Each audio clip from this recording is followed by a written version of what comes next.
Hello, my friends, and yes, it's that time. It's time to talk relationships again. Hey, it's what we do. We got to figure this out. All right? We got to get ahead of this problem that we currently have to try to get more couples to understand each other.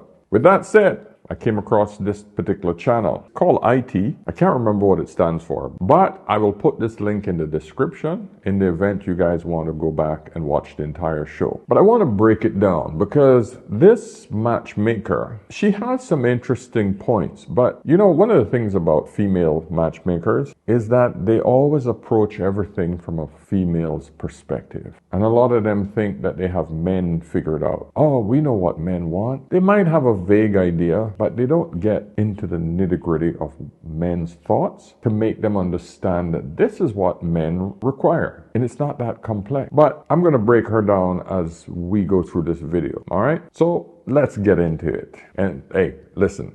You know the drill. Come on, guys. Hit the subscription button below and turn on the notification bell. More importantly, if you need any help, whether it's with your relationships, whether it's your money, whether it's your fitness, whether it's how to build a better YouTube channel, hit me up on askanolderman.com. Book a session, half hour, 1 hour, very inexpensive, easy for you to get in touch with me so that I can try to help you. If you just need a quick question answered, get me over on Instagram on Ask an Older Man. Okay, so let's listen to this lady. I think you guys will learn some good information today from her. Something wrong with me? Is there something off within me? Those questions will start to weigh on you and you'll start to feel like, well, being single is something I obviously need to get out of. Lisa, I've seen so many relationships where I felt like the person just picked somebody because there was pressure for whatever reason to do so. And I saw how those relationships were crashing and burning. And I just didn't want that for myself. So I thought I will take some time and really discipline my thought life as well. Because that outside pressure can get to you if you're not careful. And I just made a decision based on what I was observing in family court with these families. And people would tell me, you don't know real unconditional love until you have a child. People would say things like that to me. Or you don't know true love until you have a baby. And they would say those things to try to put more pressure on me to move my life in a different direction, which was you need to settle down, you need to get married, you need to have kids. Well, first of all, that's just not true. It may be true for some people. Maybe some people feel that way. But you have to understand, I worked with a lot of families and I saw, again, I was working with women and most of them had children. I saw women who were angry. Oh, she started out so wrong. The idea that she see people who just pick other people just for the sake of finding somebody. That's the person on their level. That is the reality of it. We get people on our own level. That's your level. The idea that a woman picks someone just for the sake of picking someone, that's who you're qualified for. No one else that you want higher than you wants you. That's the reality of where most women are. And that's the thing. Most women don't understand this. You know, if I'm giving advice to a woman on, oh, well, did I just pick any random guy? No, you didn't pick any random guy.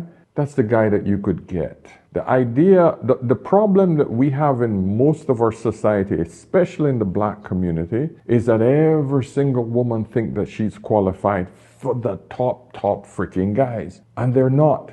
Reality of it is, most people are average, in the middle. So you're going to get an average guy. When push comes to shove, you're going to get an average guy. Let's hear what else she has to say.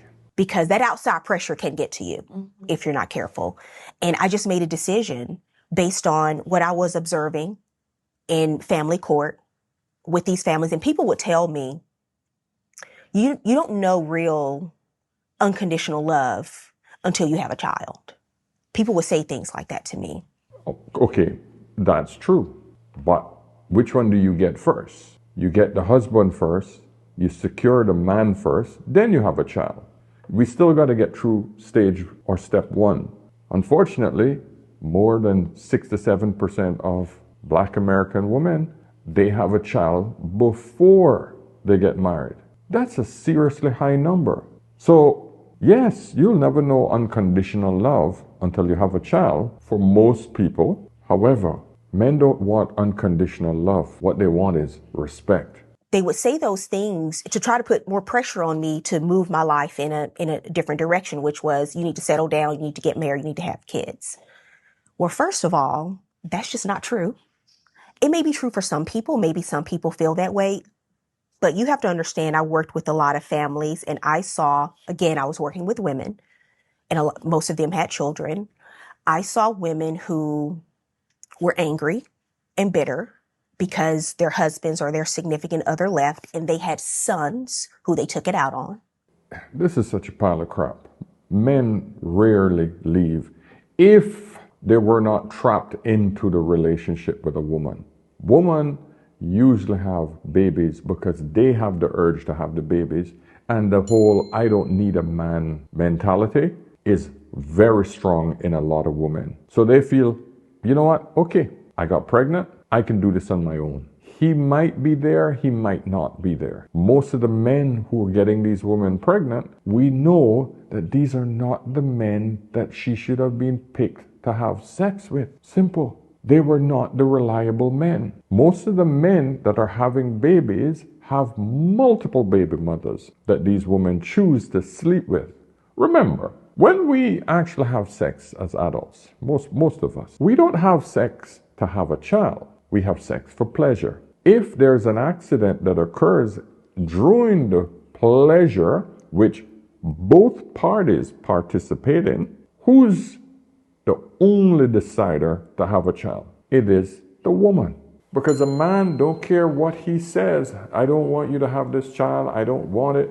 The woman, if she says, I'm not going to abort this child, I'm not going to kill this child, this is my baby, whatever her religious or her motives are, she feels that she's going to have this child, this is her child, and she could do it on her own, she's going to do it. Doesn't matter what the man says. So when she talks about men leaving the family, we know that 80% of the time, if they're married, 80% of the time, if they're married, women leave. But that is not how the majority of babies are being born. Majority of the babies are being conceived outside of wedlock. So I don't want her to start this crap about, when the men have left. Men weren't there in the first place. Because if you're not married to the guy, he wasn't there. He wasn't there. He did not commit. Marry before you carry. Simple. But of course, no accountability.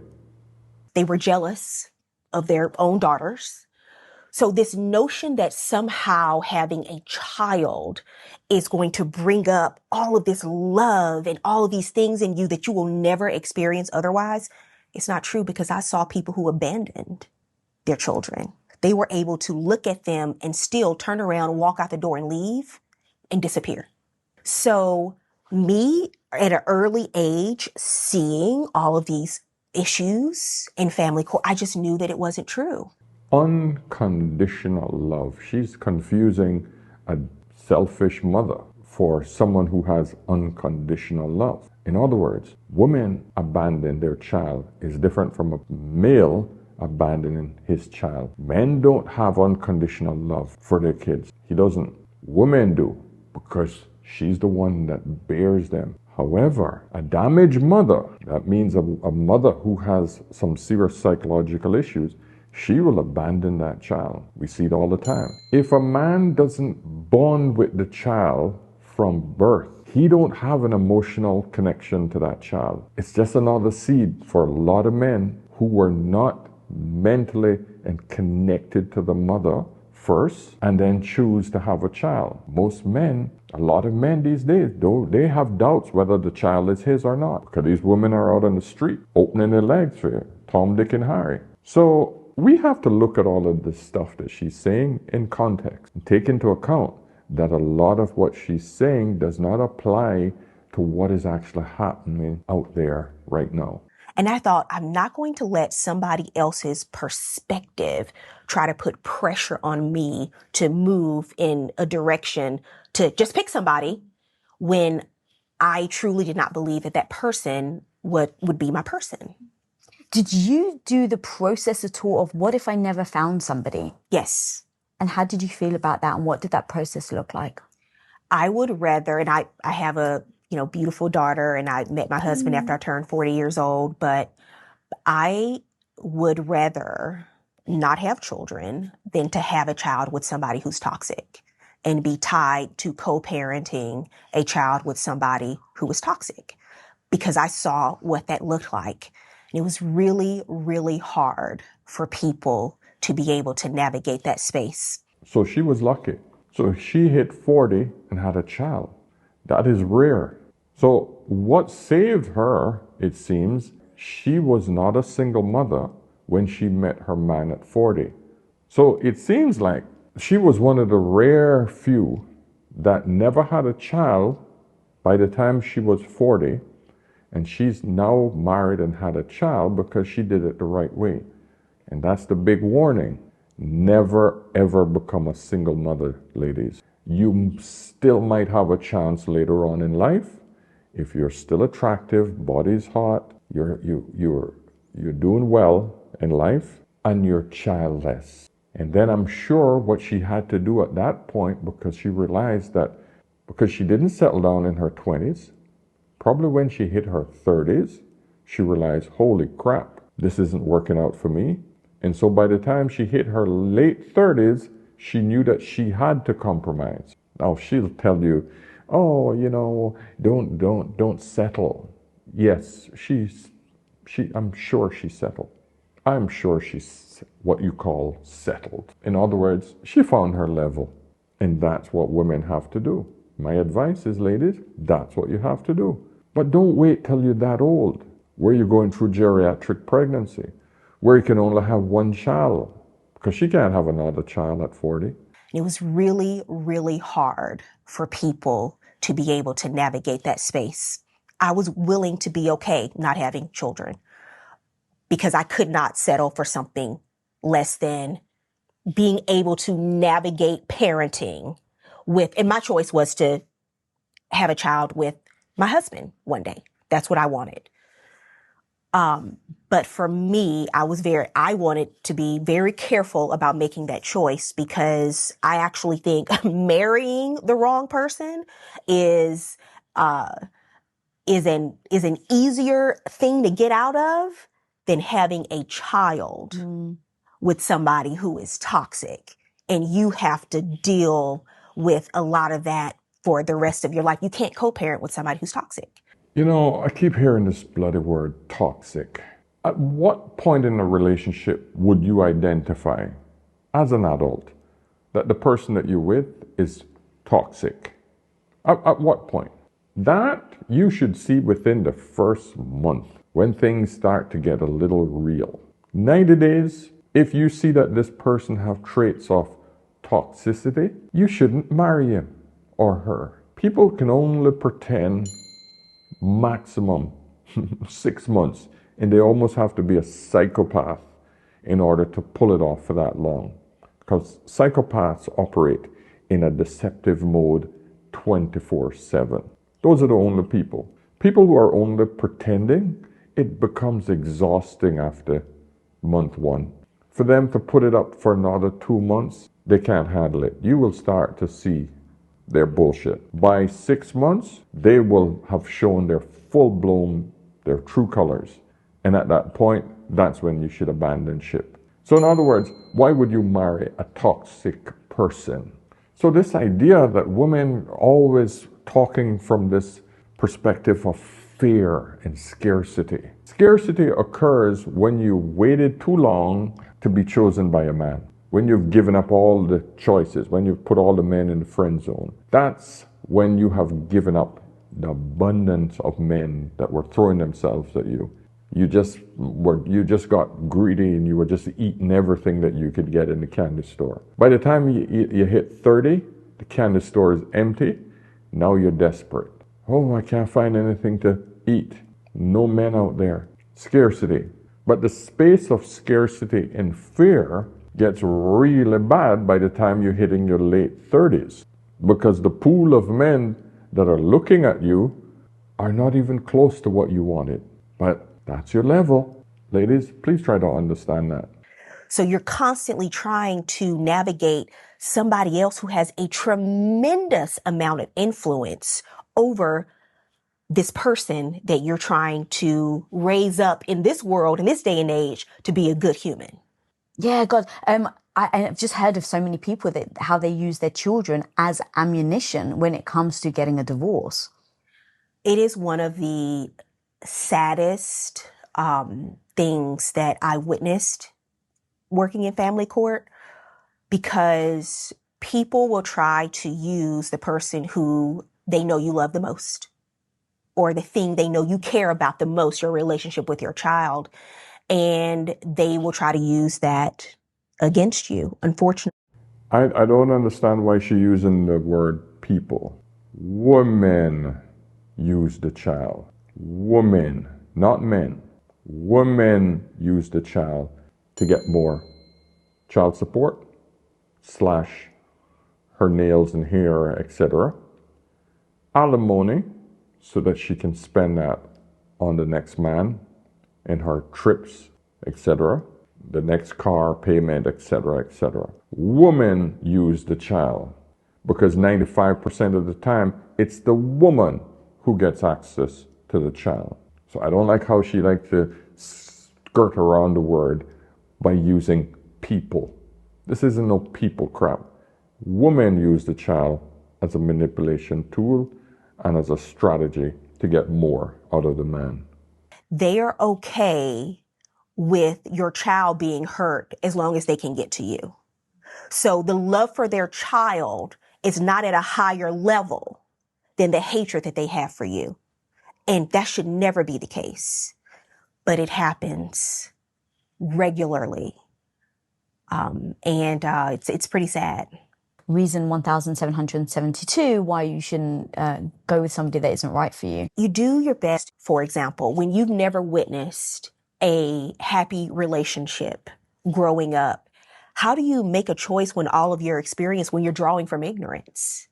That's where I was. So how do you make those choices? So I had to learn a lot of these things, some of them the hard way.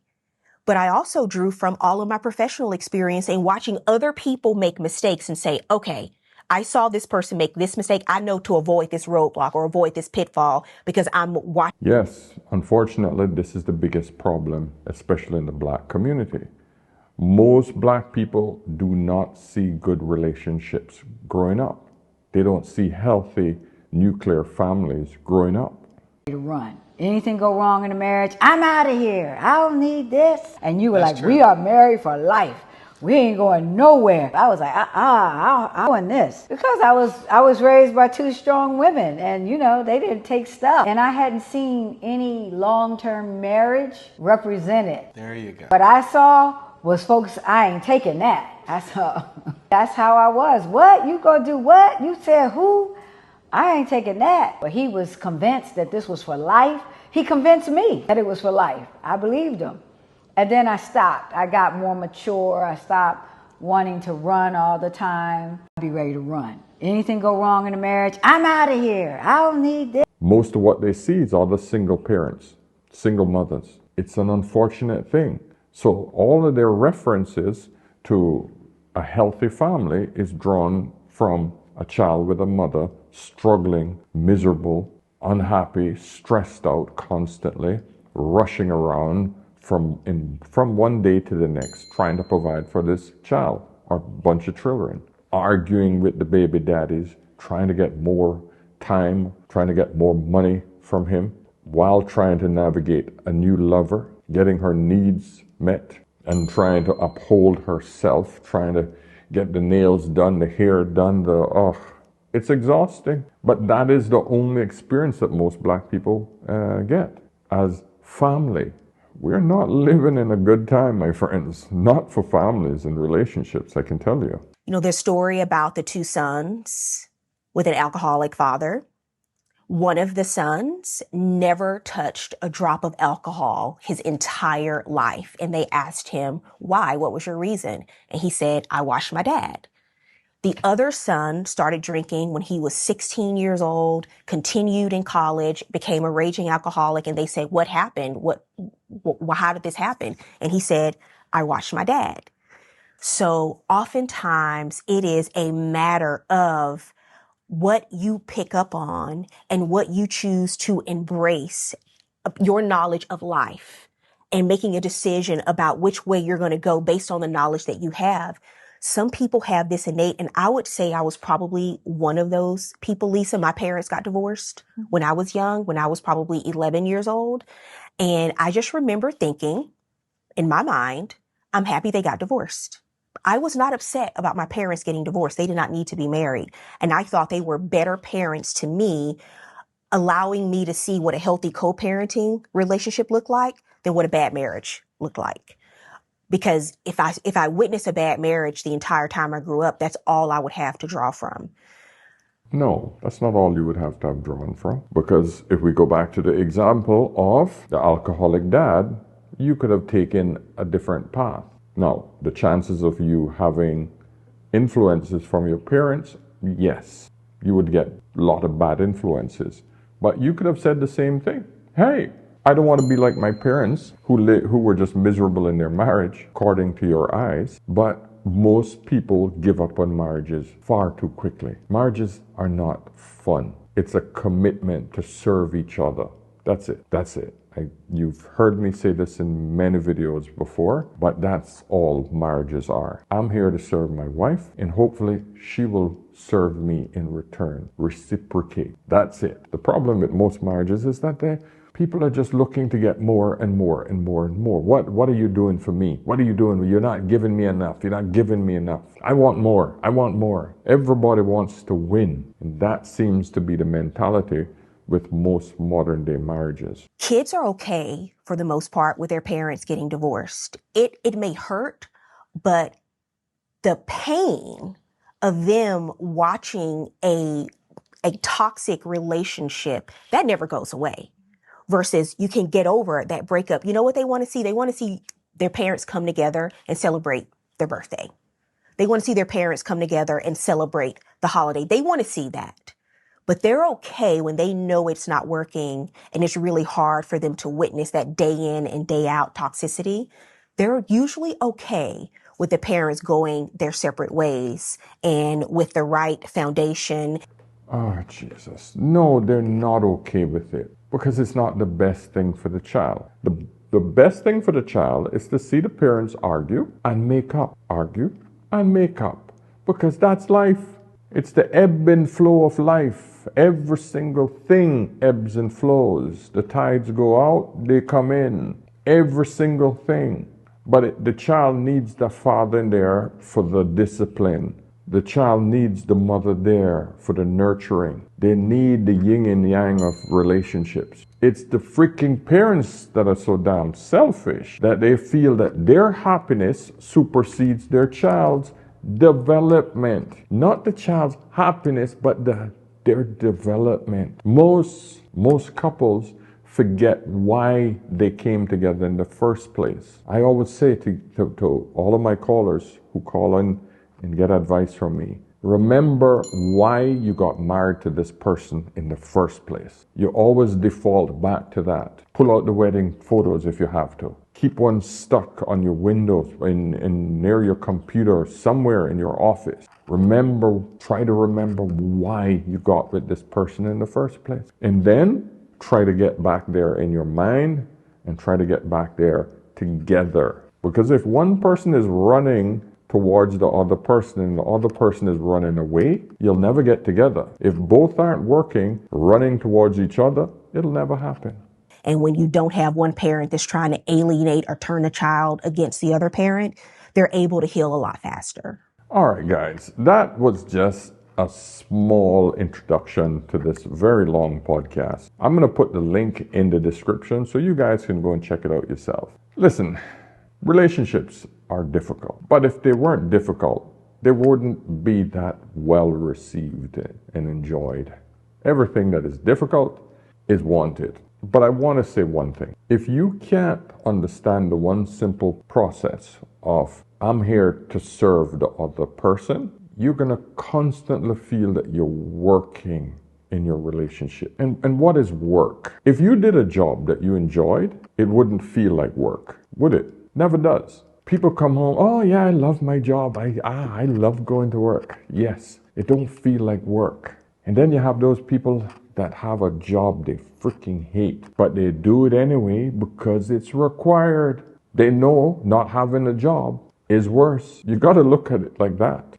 And I'm talking about if kids are in the works. Having that job, having that relationship, working it out, because you know that all you need to do is, hey, let me call HR. Let's see if they can fix the problem that I have at my work so I can feel better about it. That's the equivalent of calling someone else in, a third party, to discuss the problems that you have so that both you can work on it together. I hope you understand the analogy, but in the end, you need to pay the bills. In the end, everything else have to work out because there's things that are bigger than you, your kids, because you know not working together and being out on the streets on your own, for a while, it's fun. After a while, after the money run out, after you've had enough fun and you realize, okay, I just spent all my money, I don't have a job. It's the same thing with relationships. You leave your marriage for a while, guess what? You think, oh, I'm free. I'm free. Yes, I can go out and I can have a good old time. A couple of months in, trying to get child support. You're arguing, trying to get time with the kids. You're having a hard time maneuvering on your own. It's no different. So anyway, guys, I'm going to cut this one short right here. Listen, subscribe like I asked before. Hit that old notification bell. And of course, give me a shout on askanolderman.com. Book a session. All right? Remember, always remember, whenever in doubt, ask. Ask an older man. I'll see you guys in the next one. Cheers.